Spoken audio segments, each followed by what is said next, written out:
everybody. We're going to do a little experiment here with moderation. I'm going to kick it off and going to flip it over to Tim in a bit. But what we're really trying to discuss at this panel is what if the borrower didn't need to bring any documents with them to start the process and to walk through the mortgage experience.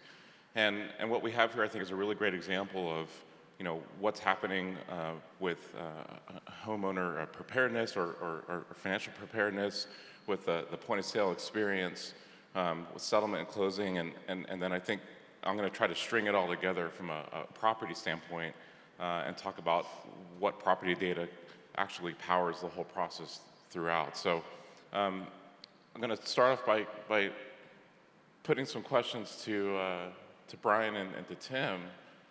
Source data, when we talk about source data and talk about, what does it mean that we could have data that we don't need to ask the borrower for? What are we really talking about here? So from our perspective at FinLocker, and you kind of hit on this, we're not a point of sale, we're not a loan origination system. We focus on helping lenders empower their customers around this readiness journey. And one of the examples we like to use is a first-time home buyer. So our product for first-time home buyers helps them understand where they stand today with respect to being, able to qualify for a mortgage.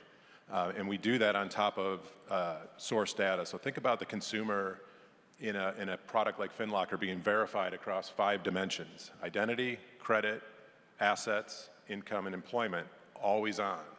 And that source data then is used to create an experience and journeys and educate and guide them towards this place of readiness.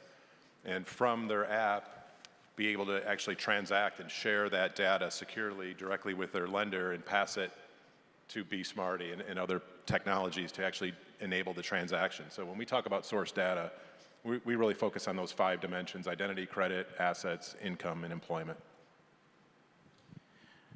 One thing I'll add about source data is it's happening right now, right? It's being used, if you think about the VOA, the VOI, the VOE, that data is coming in. So we're getting data from the source. It's applicable right now. It could be used from FinLocker, passed in. I think one of the most powerful things here is the prepopulation of data. Enhances the consumer experience. It's less keystrokes, less clicks of the mouse for the consumer, more verifiable data for loan officers, processors, underwriters. What you will see is turn times will go down, quality will go up. Now, capturing the source data could be difficult. Not everyone's going to want to give up their credentials. That's where a platform like FinLocker is amazing. It gives them a reason to provide the data earlier up funnel, so that when you actually need to take that out, when you need to utilize that data, it's there, ready to be used right away.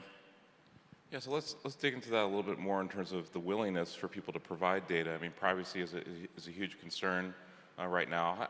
How do you think about that in terms of people feeling comfortable to share that, and then how does that data, the rights to that, get transferred throughout the process? So for this question, I would say COVID was our friend. It really accelerated the adoption from a consumer perspective in working with, financial apps of all kinds, because that's, for a while there, we couldn't go into our bank branches. Everything had to be remote. So from that perspective, I think we've advanced the consumer adoption. What we do is, FinLocker as a product is not consumer facing. So FinLocker's not in the App Store. It's our client that we brand for them. So we publish an app on their behalf. So our lender client is that trusted, has that trusted relationship with the consumer, and we're enabling the technology for them. From a permissioning perspective, in our product, and I'm sure this is similar in other similar products, there's really 2 layers of consent that happens. The first layer is when someone downloads the app and they begin to engage it. There's a layer of data that we're making available to the lender to see actions, achievements, milestones, actions, right? Things that are happening in the app. We're not exposing consumer data at that level. When the consumer gets to a place where they're ready to transact, we have a second consent process that's very explicit, it's very direct, and that's very similar to what a consumer would do in a point of sale type solution, where they're now sharing, they're selecting what they're going to share, and that share process happens directly to the lender. But the lenders never have a visibility into my locker per se, but they can see actions and activities and milestones that I'm achieving. And then, Tim, how do you manage that? Downstream. What does that mean in terms of the experience that lenders and underwriters and other folks in the process can have with that data? Yeah, great question. I think the beauty of source data is it serves two purposes. There's the consumer experience and the loan officer experience, and then there's operational efficiencies, which everyone in this room, right, we're all thinking about that nowadays. So when you inject source data into an application, that means consumers spend less time keying in data. Loan officers spend less time correcting data. It allows loan officers and borrowers to form relationships, to focus on what's really important. What scenario should I get into? How much should I commit? Working out the kinks within the loan rather than providing data for tedious, repetitive tasks. That's the first thing I'll say about consumer experience. On the loan officer side and downstream to underwriting and processing, if you know the data is from the source, whether you have D1C or not, I would argue that's a very good data source, right? We all latch onto D1C, we spend a ton of money paying for D1C, and it's really important to get the rep and warranty relief. But at the end of the day, if there's a better source out there and the data is trusted and you can verify that it's coming from a source, it's just as good as it's just as good as D1C minus the rep and warranty relief. That's what I would say about the experiences.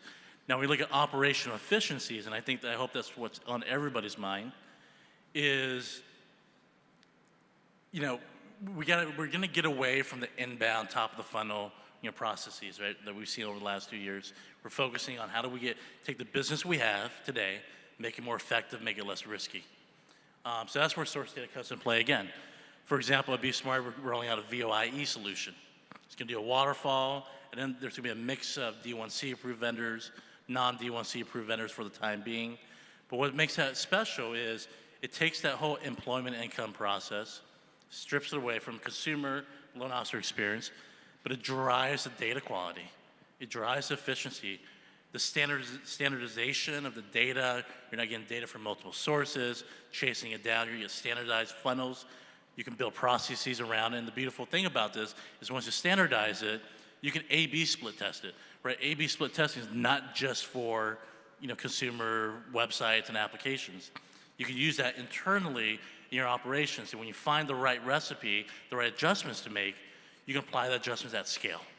Or you can have a pilot program looking at, well, we did this, we displayed the data a little bit differently. Could we shave off 20 minutes off a file? And once you prove it, you scale it out.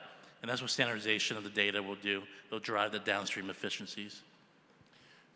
It feels like there's some momentum right now to consider, new data points that maybe we haven't looked at traditionally in the mortgage process. I mean, there's a lot of movement around things like rental history and other data points that might be indicative of a qualified borrower. But are you thinking about expanding outside the box of the typical data points that are captured, maybe even behavioral data?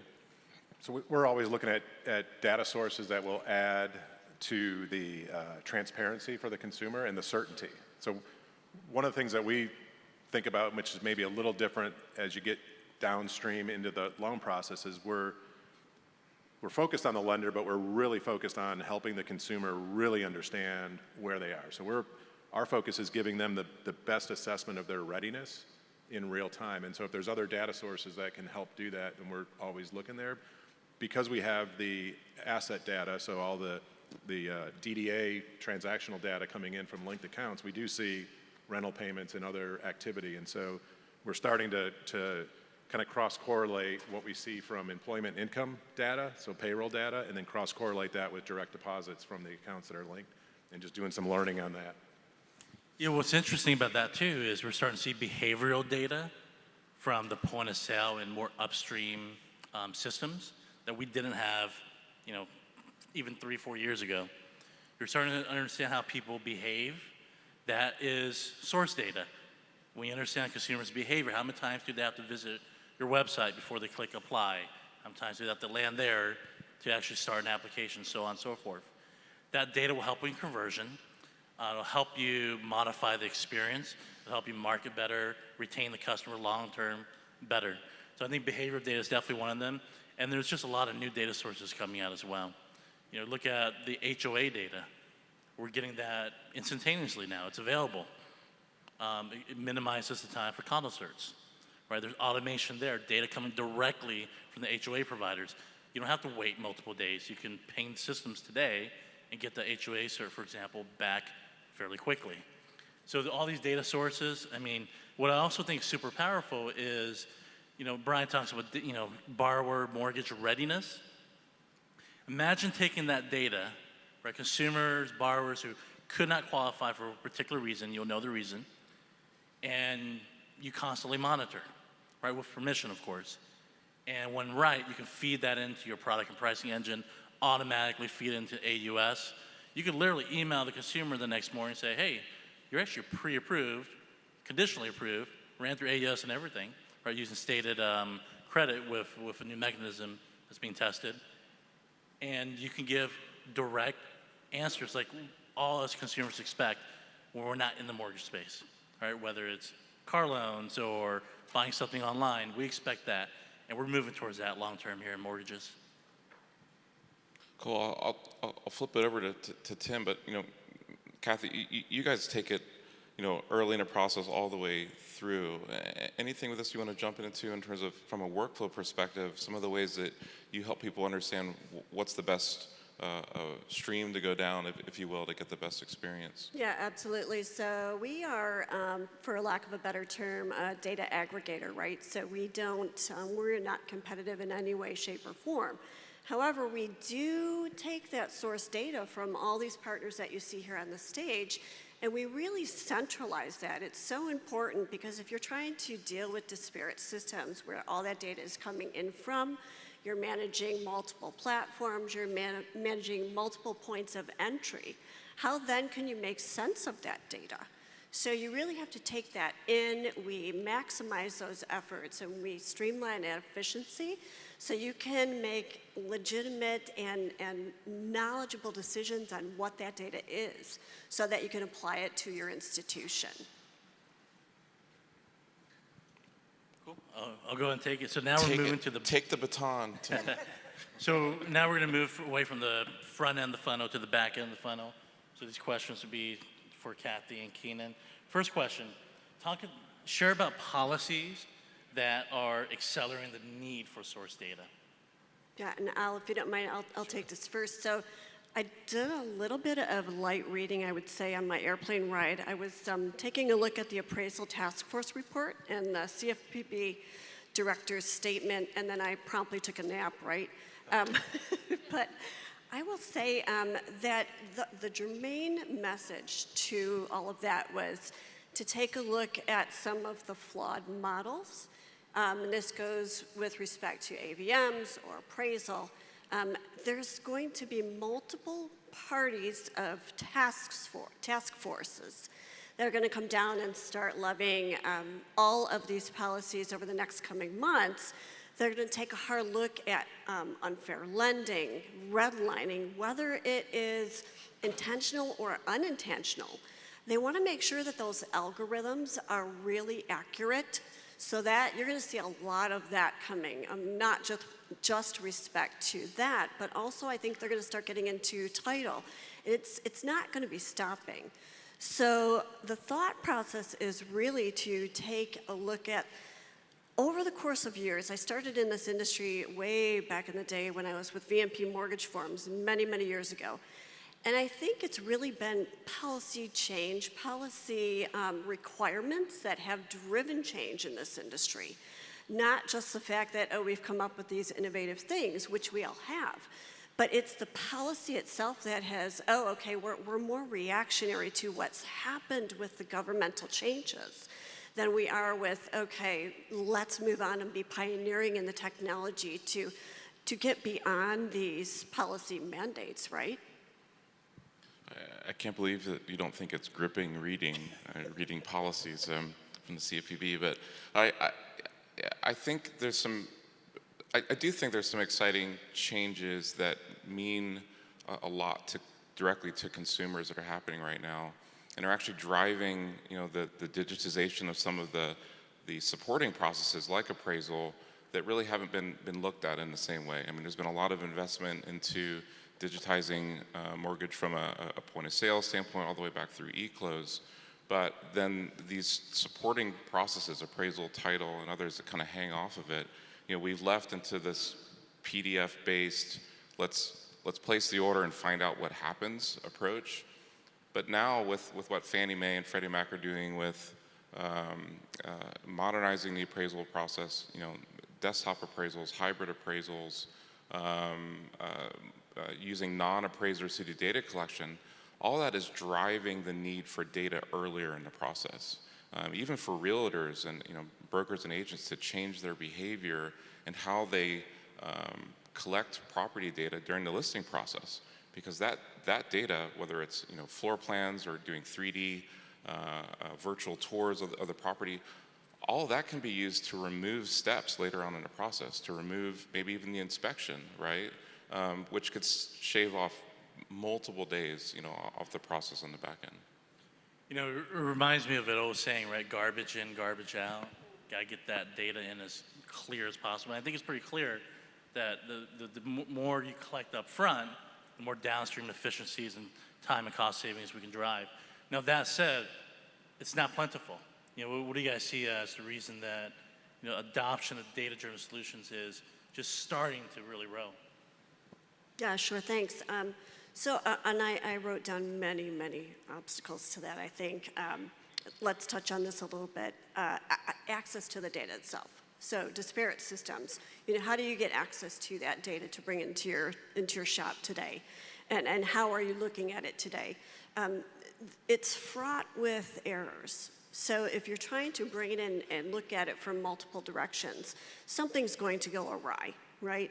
So that source data, that data of truth is going to be so critical to what you do going beyond that, not just for increasing your margins and profitability, but for cutting down your turn times. I will say that the home equity side of the business has done a really good job of that. So I think the mortgage market has some work to do. And I will also say that lack of skill sets, maybe. Planning and your implementation have a lot to do with that. Doing things that you've done for decades isn't going to work anymore. You really need to, especially with the policies that are coming into play and further in the future, you have to be looking at how can I increase my efficiencies. Build yourself a task force and make the buy-in with those heads of departments that are incremental to making that transaction happen. Make them your pioneers, your go-getters for ferreting out all of that. That's a super important point. In many ways, the technology is ready to go and has actually been here for years in terms of the capability of digitizing the data and bringing it in. But the change management is super hard, right? I love this term change fatigue. We've had a pretty wild couple of years here, and a lot of policy changes are being thrown at us, and so helping educate people on why would we want to change behavior upstream? What can that really do for their clients? How can that improve the quality of the loan, and even helping drive things like automated underwriting, which can reduce cost of lending, maybe even make homes more affordable in terms of getting a mortgage. I mean, seeing the big picture, it requires a lot more collaboration across companies like ours, but also everyone involved in that loan process. But it does require dedicated effort and change. And let's be honest, like a lot of us don't like change, especially if it comes with the perception of additional risk.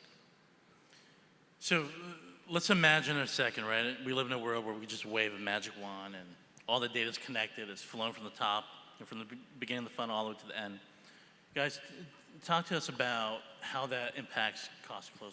Some examples. Where do we save time, reduce cost? Sure, I'll jump in from a cost standpoint.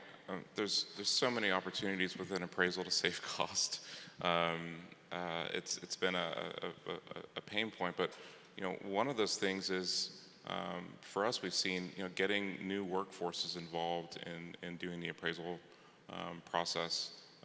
Fannie Mae and Freddie Mac are both endorsing non-appraiser data collectors going out to the property, utilizing a mobile phone, and using apps to gather even the measurements of the home. And with that data, maybe utilizing that to waive the requirement for the actual appraisal process.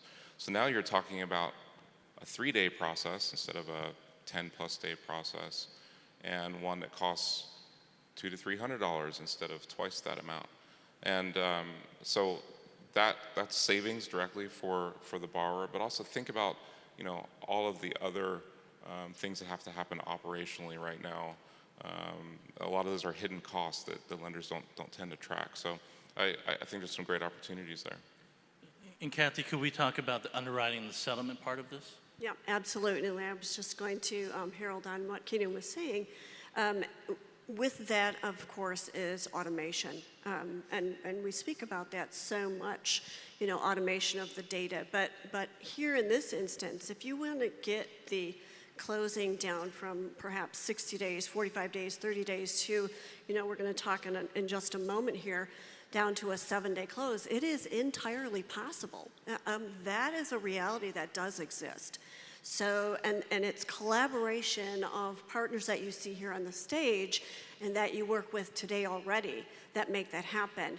Bring them together, bring those pieces in together, make sure your points of entry into your system are solid and that data is clear so that you can realize those milestones. Absolutely. I would add one thing from the operational side. My career was spent mostly in mortgage originations, mortgage production, and one of the things that drove me crazy is this concept of checking the checker. And so when the agencies came out and introduced day one certainty, just the term day one certainty, it means a lot, right? But we still aren't there. We have one element or two elements of a process that are literally certain on day one. And I think based on what we're talking about today, there are so many other pieces of the process that could be, you could have certainty much earlier in the process, trust the data, and then let it pass through the system, and let's start getting rid of some of this check the checker stuff. So, and maybe I'll just kick it back to you. Like, what's advice, I guess, that you would give to lenders on, getting the adoption and buy-in on this type of thinking and approach? Well, Kathy talked about the difference between HELOCs, right, a non-agency product, and first mortgages, mostly agency products. And I think, sadly for all of us, it starts with the end investor. So similar to whoever's buying these HELOCs and putting them on balance sheet, they have a set of guidelines. And so I think it's all of us continuing to work with the agencies on finding opportunities to reduce the redundancies in the process, right? And if you have source data and you trust that data, why are we checking it 3-4 times as it passes through the process? And some of it is because of the disparate systems that lenders still have in their shop. So I think I think we're starting to get better connectivity between platforms so that there is this trusted handoff of the data when it goes from point A to point B to C. Yeah, if I could parlay off that just for a moment, Brian, what do you see as, what happens when data collides? One source says X, another one says Y. What's your approach there? It's like just utter chaos, right? I guess it depends on the underlying data. Because if we're talking about asset data that's coming from a consumer's directly from their asset account, even if you're getting it from two different sources and it's real-time data, I don't think you're going to have this difference in the data. Now, maybe the way it's utilized, analyzed, and processed may be different. But to the extent that you don't change the construct of that source data and let it pass through your systems, I think that's your best bet to avoid these collisions. We don't really see it just based on the data that we happen to, sit on top of. But I can see in valuation, that's probably where you really run into that a lot. Yeah, we run into it all the time. As the public record says one thing, MLS says another, and then what comes back in the appraisal says yet another thing. So, what is truth, right? And, from an underwriting standpoint or a collateral review standpoint, we've really thought about it as, let's at least bring all the data together into the same place, so you don't have, people looking at multiple tools and trying to piece it together, but let the system intelligently highlight things for the underwriter to pay attention to, where point out the discrepancies, but also give an indication as to what should be looked at when and by the right person. So using AI, but then keeping a human in the loop at the right time. Absolutely, and just to piggyback off that, it really is about eliminating or mitigating all that risk with data, because again, it's the source of truth, right? So if you are able to look at those instances and be able to track along the life cycle of the loan with everything that you have heard here from front to back, and you can see what has transpired and changed with that data, and you can track those events, by the time it gets to the secondary market, you're able to say, look, we know exactly what happened with this data. How powerful is that? With minimal intervention from your full-time employees. It's very powerful. Thank you, guys. So we have about 4 minutes left. Keena, you want to take the last two? Yeah, so, I think we'll give